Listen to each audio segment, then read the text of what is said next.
Welcome to you. Let's give a big shout out and welcome to all of our campuses. Those participating online, welcome to you. You probably already know this week. It's kind of a big deal. It's called March Madness. Anybody? I don't know if you know this, but it's like the week where everyone on the Thursday and Friday, like leading up to this weekend, they wear their team's colors. And some of us continue to wear them in mourning, beyond, okay? And I don't know how much you know about March Madness, but the Thursday and Friday leading into the weekend, they are historically two of the least productive days in the American workforce. You know why? Because 11:55 a.m., everyone kind of shuts down work, their attention turns to their little side screen or their phone, and instead of doing the work they're supposed to be doing, they watch basketball. It's the two greatest days in sports every single year, okay? And some of you are sitting there thinking, like, really? They would do that? They wouldn't work? They would watch basketball instead? If you know, you know, all right? And yeah, I got to tell you, people, the Bible talks about how when you carry others' burdens, you fulfill the law of Christ. I got to tell you, people have been so sweet to me about the fact that my team has gone out in the first round the past 5 years in a row. And I feel like in some beautiful way, the Lord's goodness is being shown through these people. So well done, everyone. If your team loses, I will attempt to do the same. If you're a Duke fan, I won't, okay? I will not. Because if you know, you know. Christian Leitner, okay? Or did you notice that this week, the leaves started to bud up and flowers started to pop up places, and it's all really beautiful. But at the same time, my wife woke up the other morning with her eyes all puffy and pressure in her face. She was absolutely miserable because some of you know exactly how she feels. I don't, okay? I don't suffer with allergies, but if you know, you know, right? Any allergies in the room here? You feeling it this time of year? That's right. There we go. Right up front here. Somebody's already sneezing. We're in this series called If You Know, You Know. We've been looking at these I am statements of Jesus from the New Testament. And we're looking at these statements because they give us wisdom. They help us to know the real Jesus. And once you grasp what Jesus means by these statements, it opens up a universe of understanding for you. Jesus' true identity is revealed, and once you see it, you can't unsee it. Once you know, you can't go back to your small, weak, incorrect understanding of Jesus that you once had. Because once you know Jesus, and he wants everyone to know. And these statements, they're at the core of who Jesus is, was, and forever will be. And we've been working through these statements, looking at each one, realizing the character of Jesus. And today, we're going to be in John chapter 10. So if you have a Bible, you're welcome to open it. But it's a big chunk of Scripture, and I think we've got to take it in all together to begin with. So I'm going to invite you, if you're able, to stand with me. And I'm going to read the word of the Lord. So stand with me if you're able. And these are words of Jesus in John chapter 10. He says, I am the good shepherd. The good shepherd lays down his life for the sheep. The hired hand is not the shepherd and does not own the sheep. So when he sees the wolf coming, he abandons the sheep and runs away. Then the wolf attacks and the flock scatters. The man runs away because he's a hired hand and cares nothing for the sheep. I am the good shepherd. I know my sheep. And my sheep know me, just as the Father knows me, and I know the Father. And I lay down my life for the sheep. I have other sheep that are not of this sheep pen. I must bring them also. They too will listen to my voice, and there shall be one flock and one shepherd.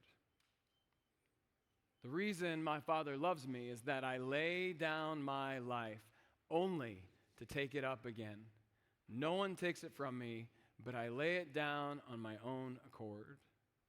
I have authority to lay it down and authority to take it up again. This command I received from my Father. Amen. You be seated.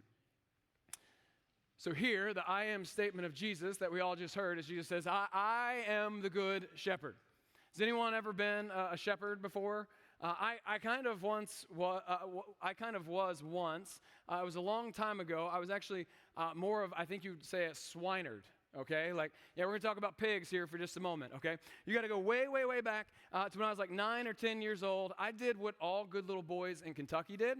I participated in 4-H, okay? And as a part of 4-H, we got to do all kinds of cool little things. Like one time we built a lamp out of Coke cans. I brought home, I was like, that's my lamp, right? And we did all these fun things. And then the climax of the time in 4-H was this opportunity to raise a pig. And there was an end in mind here. And so we'd go out to the farm as a part of 4-H, and we'd pick out the pig that we wanted to raise. And I want to introduce you all right now to my pig. Okay, this is me and Pearl back from 1994. We're going to show this picture. Look at us. Like, isn't that just so sweet? And I know what you're all thinking. The first thing you're thinking is, like, did your mom put a bowl on your head and cut your hair? And, well, the answer is yes, okay? The answer is yes, but the other thing to point out maybe is just how awesome my dad's mustache is, right? I think it was baller.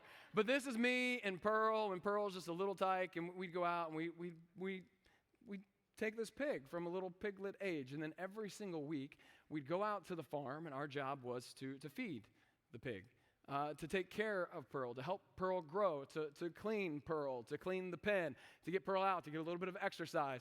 And I watched this little pig grow from a little piglet into a big, fat, pretty awesome pig. I mean, Pearl and I, we were boys, all right? Like, I loved this thing. I watched it grow up every single week, giving of myself to this little pig. And then we get to the point where once they're full grown, nice and plump, we take them to the county fair.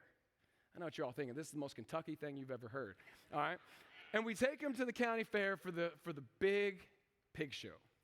And it is a moment in time that everybody shows up for. It is a big deal in Oldham County. And our job is to take our pigs, show them around the show ring, and then, like, we sent letters out to our friends and family who would come, and they would bid on the pigs. And ultimately, the person whose pig showed the best, got the most bids. Well, that person, they won the grand championship. And so we get to that day, and Pearl and I, like, we had been practicing in his little pig pen. Like, we'd walk around it, and I'd show him around, like, hey, here's what you're going to do on the big day. We're going to get to the pig show, and you're going to prance around, and you're going to just be big and bold and awesome. Everyone's going to love you. And we get to that day, a couple of pigs go, and they do their thing, and I was like, psh, they ain't got nothing on Pearl. All right? And we get to this place where it's my turn to get Pearl in the ring, and we have this little whip, and I don't have to touch Pearl. Pearl just, he knows what to do. Gets out there and just starts prancing around the ring, so proud, and the crowd is just going wild. It's insane. Like, they are screaming, yes, Pearl, the greatest pig of all time. People are bidding like crazy. The place is going nuts. I'm so proud. I'm like, Pearl, you did it. We go and we sit on the sidelines. We wait for all the rest of the pigs to show, and they get to the end when it's time to kind of announce who the grand champion of the pig show was. And I don't mean to brag, and I don't think you all even knew this, but you are looking right now at the 1994 Oldham County County Fair Pig Showing Grand Champion. Thank you very much. No, please, don't stop. No autographs, all right? This is not about me. This is about Jesus. Like, I will not sign autographs later. I was so proud. I was so pumped. We get to the end of the show, and I'm celebrating. I'm holding up the trophy. Y'all, there was a trophy. How ridiculous. I mean, it was a big old trophy. I'm holding up the trophy. I'm so proud. And this reporter kind of breaks through. There was lots of press trying to get to me, and my parents were keeping them back. But one reporter broke through, and she got over right up in front of me. She had her note. She's like, all right, so you won. Congratulations. What are you going to do with the money from the person who bid the most? And I was like, well, of course. I'm going to buy a boombox. It's the 90s, okay? So I'm going to buy a boombox, and then my parents said the rest of it I have to save for college. And then she asked me the question that rocked my world. She said, the person who won, Pearl, do you think they're going to share any of the meat with you? What do you? Looked at my mom. My mom's like, oh, shoot, we didn't prepare him for this. Like, what? What are you talking? I didn't realize what was happening. The pig that I had cared for, that I had watched grow from this little piglet to a big fat pig, like we had this connection. I was there to take care of it. And now I found out that this thing's going to go be butchered and eaten. And I was absolutely crushed. I felt responsible. I was devastated. They're going to kill Pearl. And all of you, in your ancient wisdom, you're thinking, well, no, duh, they were going to kill Pearl all along. Some of you are thinking, I feel really sorry for this guy. And other of you guys are like, I need bacon. Can we go get honey? Can we go to IHOP after this? Like, I need some bacon. I was just used to bacon showing up on my plate, and now Pearl was going to be the bacon. And I was devastated. This little kid, I ran to my mom. I buried my head in her side, and I wept. Because this creature, this thing that I loved, I just realized what was going to happen to it. I'd sold it to the highest bidder. I had compassion. But I think what we need to realize is, like, as sad as that story may seem for a little kid, the compassion that I had for that pig, it pales in comparison to the compassion that Jesus says he has for us when he calls himself the Good Shepherd. You see, the Jewish people all around Jesus, their spidey sense would have been going off like crazy because they knew one of the really important titles for God was that of a shepherd. By calling himself a good shepherd, Jesus was signaling that he's bringing to fulfillment the promises of old, that God, the shepherd God, would show up and lead the sheep that had been scattered back to safe pastures. God's people for years, they had been displaced. They had run away from God. They had been dismantled. In the Psalms and the prophets of old, they talked about a day that the shepherd would return and gather the sheep and lead them once again back to blessing and back to greener pastures. The concept of God as a shepherd to those around Jesus would not have felt out of place at all. So those hearing Jesus, they would have known of that idea. And here's Jesus saying, that's me. The shepherd you've been waiting for, that's me. And if he's a shepherd, well, then what does that make us? Anyone? Sheep. Sheep. Congratulations. You're a sheep. I think it's important for us to better understand the purpose of a shepherd. It's helpful to realize that sheep, like, they are utterly defenseless. Right? They are totally dependent on the shepherd. Sheep are always like just an inch away from danger, and they need the shepherd to watch over them. And sheep, to be honest with you, they're not very smart, okay? They're kind of dumb. For example, if you take a bunch of sheep and you put them in a green pasture, they will graze there until all of the grass has been eaten up. There's none left. And even though like a stone's throw away right over there is some fresh green grass that they can go graze on and eat, they will stay right there. And when they eventually get hungry, well, they start to eat their own discharges until they eventually kill themselves. Right? Sheep easily get lost. They wander away. They don't have great eyesight. If a whole bunch of sheep are walking towards the edge of a cliff, they will roll right off the edge of it into their own death, or at least until the pile gets big and fluffy enough to where the rest are kind of just bouncing off of it, right? Like, sheep are stubborn, and they are prone to wander over and over and over again. And the illustration here works.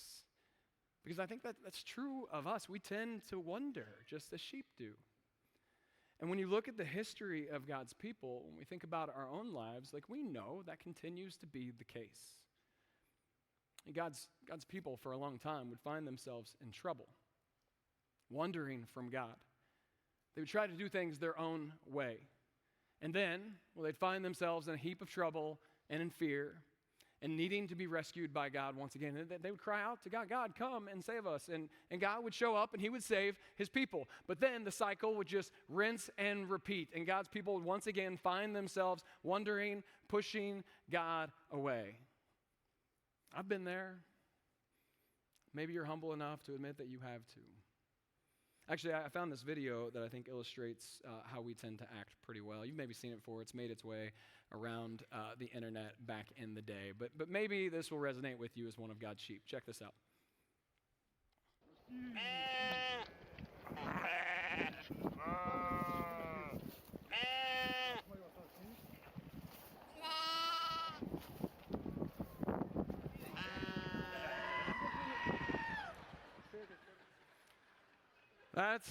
Friends, that's what sheep do. Right? That's what I tend to do. And then God has to go and help get them out of their mess again. You remember that song we just sang a minute ago? Like, who pulled me out of that pit? He did. Like, that gives it a whole new meaning, doesn't it? Like, literally, pulling you out of that pit. So we get ourselves in a heap of mess, and then God pulls us out of it, starts to give us direction, and then we just find ourselves jumping back in the ditch again. But I want to be clear about something. Now, I think this is crazy profound when you think about the text that we just read. Okay, we are the sheep in Jesus' illustration. And he could have taken some of the red lines of Scripture to lecture the sheep about how senseless they are. But catch this. Jesus, his focus here in John 10 is not at all on the foolishness of the sheep, but instead it's on the love of the shepherd. The foolishness of the sheep, like that is my commentary because I realize it's true and we need to be reminded of it. But Jesus, he doesn't focus at all on what the sheep are doing wrong, but instead he focuses on the character, on the compassion, on the love, and on the grace of the good shepherd. He focuses on the full extent to which the shepherd is willing to go to care for his sheep. Focus isn't on ridiculing the sheep. These wandering sheep who continue to run from the shepherd. No, the focus instead is on the fact that they live under the umbrella of the profound guidance and protection and love of the shepherd. And Jesus says, I am the good shepherd, the one you've been waiting for. And the good shepherd lays down his life for his sheep. He's not just a shepherd or the shepherd. He's the good shepherd. And that word good here, it's added intentionally because it shows us that he is the shepherd above all others. He's willing to go further than any other. There's a long list of strong leaders in the Bible who were shepherds. You have Abraham and Rachel and Isaac and Jacob, Moses and David, and the list could go on and on. But Jesus stands above them all as the good shepherd, connected fully to God the Father, the one who serves as the fulfillment of the long-awaited promise of the shepherd of the Old Testament. He is the one that is at the top. He is not one of many shepherds. He is the good and the perfect and the final shepherd who stands above them all. And it's through the perfect love of Jesus, the good shepherd, that we can find direction and protection that lasts for this life and beyond this life. You see, what do shepherds do? Well, the shepherd's love, it's meant to offer direction to the sheep, to lovingly guide them, to show them where to go, to show them how to live this life. Because a wandering sheep messes with the very heart of God. Did you know that? Like one who is far from God breaks his heart. Jesus, he went around teaching and healing. He saw the brokenness in the world around us.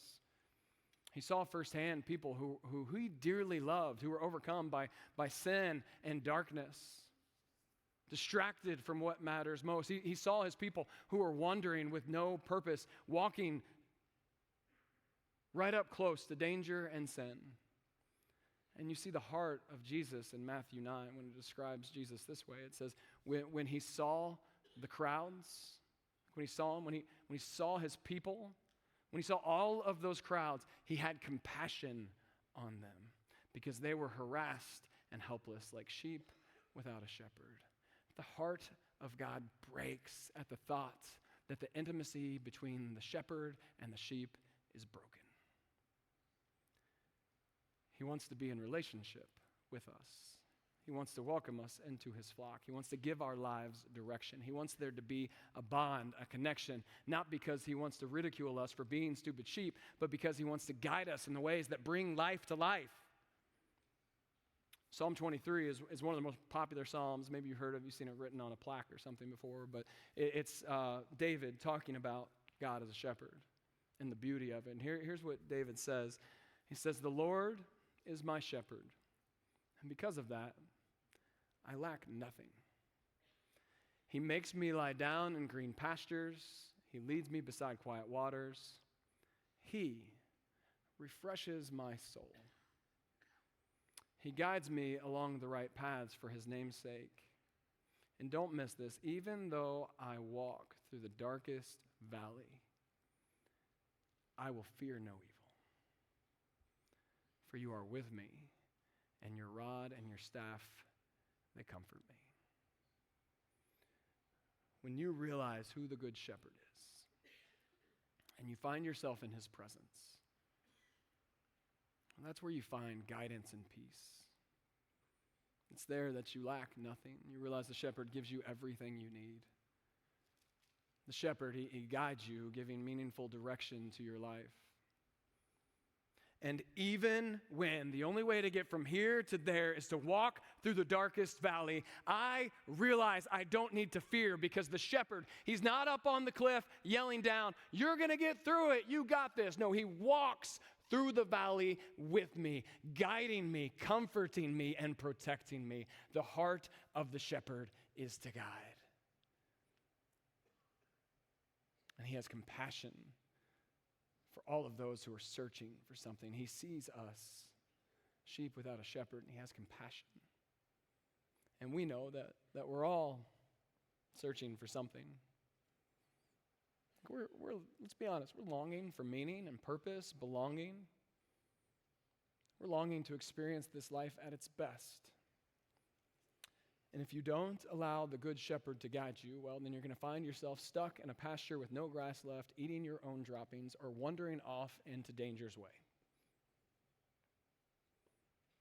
Our shepherd God has never wanted to leave us alone or abandoned, but under his care, he wants to make our paths straight. And it's in the care of the shepherd, that's where the sheep find a guide who wants what's best for them. But it's also where they find a protector. And those two characteristics of the shepherd, they go hand in hand, that he wants to guide and he wants to protect. A sheep left on his own is doomed to failure and death. We'll walk right off the side of that cliff or right into the teeth of the wolf. The sheep need protection. They don't stand a chance against the wolf. We, friends, we need protection because we don't stand a chance against the evil and sin in this world. And we find that protection in the good shepherd. If we put our faith and trust into anything else, it comes up short every time. That's why Jesus talked about the hired hand. And here's what he said. He says, the hired hand is not the shepherd and does not own the sheep. So when he sees the wolf coming, he abandons the sheep and runs away. And then the wolf attacks and the flock is scattered. Jesus said, like the hired hand, he doesn't have any ownership. He doesn't own the sheep. He doesn't care for the sheep because they're not his. Have you ever had something entrusted to you that's not yours? Like you just care for it differently, don't you? Like let's be honest. I can prove it. You ever rented a car before? Dude, I love when I get to rent a car. Nothing gets me more excited than when I get to rent a car. I get off the plane, and I go to the first desk, and I stop, and I'm like, hey, I don't know if it's like my wife and I, the anniversary, if you want to upgrade us. They're like, whatever, get out of here, okay? And then you go up the couple of flights of steps in the garage, and you get to the little kiosk, and the person there with the clipboard, hi, Mr. Fox, how are you? I'm like, hey, I'm good. Let's just cut to the chase, though. The people down there, they said you were going to upgrade me to the Maserati, so I'm ready whenever you are, okay? And that person, they always like roll their eyes at you. Like how many times a day do they get that joke, that poor person? Here's your Chrysler minivan, sir. Have a great day. Like that's cool because I don't know if you know this, but when I get the keys to a Chrysler minivan, that thing just became a NASCAR. Like let's go. Have you ever seen how fast a Chrysler minivan can go from 0 to 60? Because I could show you. Right? I treat that thing differently. I become Tom Cruise in Days of Thunder. I'm like, let's go. It's because I have no ownership. I don't care as much. See, the hired hand sees the sheep as a means to an end. He's only interested in the sheep so long as he benefits. His commitment to the sheep, it's limited. And so when the wolf shows up and the hired hand sees real harm, sees a threat, he saves himself, leaving the sheep in harm's way. And the wolf comes ready to make a mess of the sheep. Anything else in this world that we allow to be our guide, it will let us down. And it won't be able to protect us when sin and evil show up. When the wolf shows up, the hired hand will save his own neck before giving a rip about yours. But the good shepherd, no, he knows the sheep. They are his. He has ownership. he knows them, and so he puts that love on display. He shows us what it means to be the good, the perfect, the complete shepherd, reflecting the love of the Father. He won't abandon his sheep. Remember, he says it like this in verse 14 and 15. He says, I am the good shepherd, and I know my sheep, and they know me. But he's like, let me explain to you for just a moment how much I care about them, how close this connection is, how much I know them. I know the sheep, and they know me, just as the Father knows me, and I know the Father. And I lay down my life for the sheep. The word know that we find here in Scripture, it's deeply intimate. It shows this intensity to the relational connectedness between the sheep and the shepherd. It's the same word that would use to try to describe the relational intimacy found between a husband and a wife. Jesus is trying to illustrate his deep love and commitment and connectedness that he has for his sheep. His love goes beyond the bounds of the religious rulers of that day. His love goes beyond the bounds of anything else that we might place our trust in. He's going to guide his sheep no matter what, even if his own life is in jeopardy. He's not just punching the clock or doing a job. The deep love that the shepherd has for us shows that it's more than a job, it's a mission. And the mission is to protect and guide those who he so abundantly loves. When the wolf shows up, when Satan attacks, when evil sneaks into the pen, when sin tries to get the better of God's people, the good shepherd, he doesn't retreat, he doesn't run, he doesn't hide. He instead stands in the gap, putting on display how great, then vast and deep the love of the good shepherd is for his sheep. Every single one of us matter to him. His heart breaks for the one who got away, and he goes and he finds them, and he puts his life on the line to protect them. Friends, we need guidance, and we need protection. We continue to go astray, wandering, walking dangerously close to the wolf,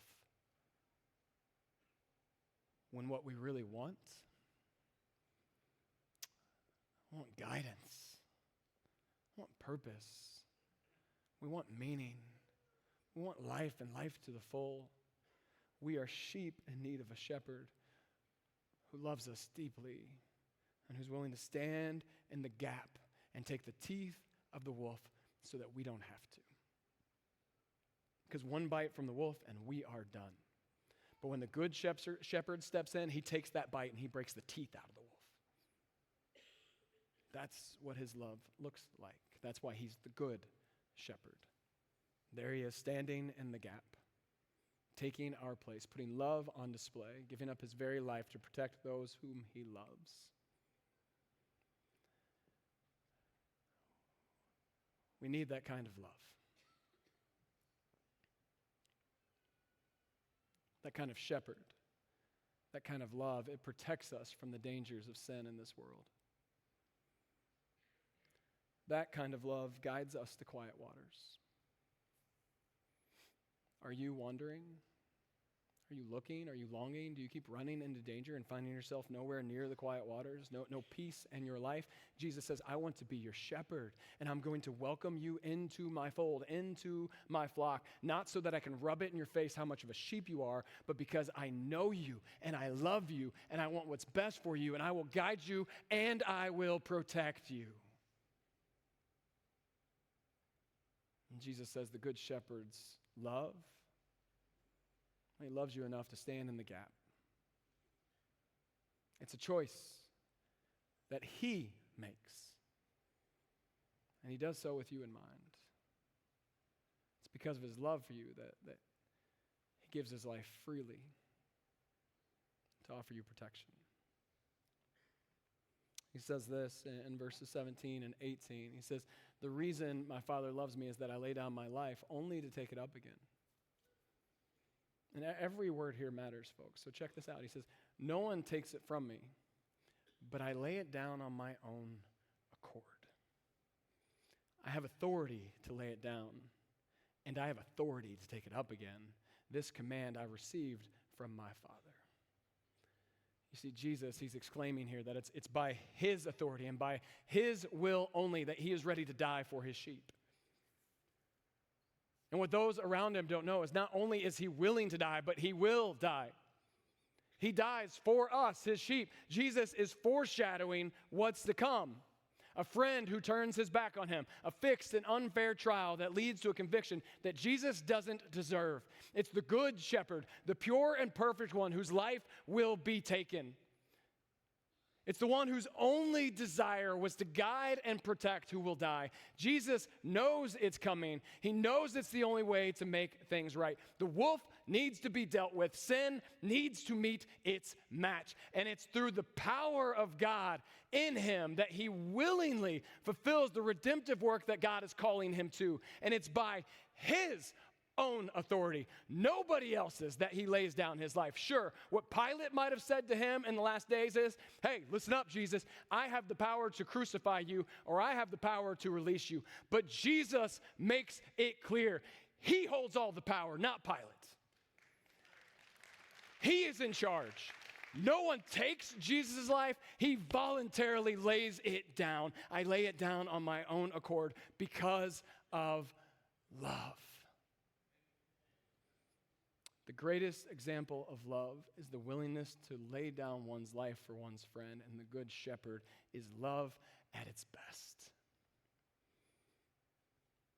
You may have noticed this, but in the few short verses that we read together, Jesus says 3 different times, not that he may lay down his life, but that he does lay down his life. You see, at the core of the gospel is this claim by Jesus that even in his death, he is the initiator and the one in complete control. Jesus is fully aware that death is not something that the shepherd may face, it's something that he must face, and he does so willingly. That's what makes him so good. Because he knows death is the very means by which he would save his sheep, and he does so willingly. It's at the cross that Jesus does what only the good shepherd can do. He takes the burden of sin and shame on himself, laying down his life for those that he loves. Jesus knew that sin was going to attack, and the only way to protect his sheep was to stand in the gap between the sheep and the wolf, taking the teeth of the wolf so that we don't have to. He lays down his life,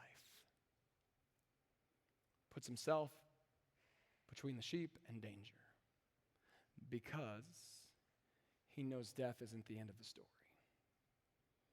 Death can't stop him. Death won't stop him. Nothing can stop him. The most profound reality in all of the Scripture is that our God, the one who is above all others, holds all of the power of the universe in his hands, that our God was willing to humble himself to the point of death, even a death as humiliating as the cross. And he did that so that he could show that he has the real power. He has power over sin because he not only has the authority to lay down his life, but he also has the authority to take it back up again. That's who the good shepherd is, and he wants to be your shepherd. To lead you, to guide you, to protect you, and ultimately to set you free from fear so that you can live this life fully and freely under his care. Next week, we celebrate the God who's willing to lay down his life for his sheep. The God who is willing to lay down his life for you. And we celebrate it because death isn't the end of the story.